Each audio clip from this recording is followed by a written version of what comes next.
ଏହି ଭିଡ଼ିଓଟି ଦେଖିଲା ପରେ ଭାଇମାନେ ମୋର ଆଜି 16 ବର୍ଷର ଡ୍ରାଇଭିଂ ଫେଲ୍ ମାରି ଯାଇଛି। ମୁଁ କିଛି ବି ଅନୁମାନ ଲଗାଇ ପାରୁନି ଯେ ପ୍ରକୃତରେ ହେଇଛି କ'ଣ। ଦେଖନ୍ତୁ ଗୋଟେ ଗାଡ଼ି ଅଚାନକ ମାନେ ଷ୍ଟାର୍ଟ ହେଇକି ଦୌଡ଼ୁଛି, ପଛରେ ଡ୍ରାଇଭର ବି ଗୋଡ଼େଇଛନ୍ତି ଗାଡ଼ିଟିକୁ ଅଟକାଇବା ପାଇଁ, ଆଉ ଗୋଟେ ହେଲ୍ପର ଭାଇ ବି ବର୍ତ୍ତମାନ ପଥର ଧରି ଗାଡ଼ିଟିକୁ ଅଟକାଇବା ପାଇଁ ଚେଷ୍ଟା କରୁଛନ୍ତି। ପ୍ରକୃତରେ ହେଇଛି କ'ଣ? ଯଦି ଗୋଟେ ଗାଡ଼ି ଅଚାନକ ଯଦି ଗଡ଼ିକି ଷ୍ଟାର୍ଟ ହେଇଯାଏ ତାହେଲେ ସିଏ କେବେ ବି ଏତେ ପିକଅପ୍ ନେଇନଥାଏ ବା ଏତେ ରେସ୍ ହେଇନଥାଏ।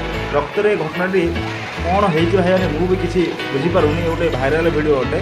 ଦେଖନ୍ତୁ ଗାଡ଼ିଟି କିପରି ବିନା ଡ୍ରାଇଭରରେ କେତେ ସ୍ପିଡ଼ରେ ଗାଡ଼ି ମାନେ ଫୁଟପାଥ ଉପରେ ଡେଇଁକି ପୁରା ରାଉଣ୍ଡ ନେଉଛି, ଚକ୍କର ନେଉଛି।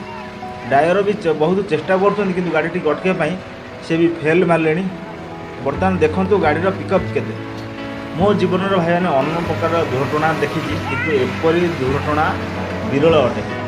ଦେଖନ୍ତୁ ଗାଡ଼ି ଷ୍ଟାର୍ଟ ବନ୍ଦ ହେଇଯିବା କଥା ବି ବହୁତ ଥର ବି ଗାଡ଼ି ରାଉଣ୍ଡ ନେଲାଣି। ଆଉ କ'ଣ ହେଇଛି ଘଟଣା କିଛି ବୁଝି ହେଉନି ଭାଇମାନେ। ଯାହା ହଉ ଶେଷରେ ଆଗ ଚକାଟି ଖସିଯିବା କାରଣରୁ ବର୍ତ୍ତମାନ ଗାଡ଼ିଟି ଦେଖନ୍ତୁ ତଥାପି ଚକା ଘୁରଉଛି, ସିଏ ତା'ର ଚାଲିଛି, ପିକଅପ୍ ନେଇ ଚାଲିଛି, ସିଏ କାହାକୁ ମାନିବାର ନାହିଁ।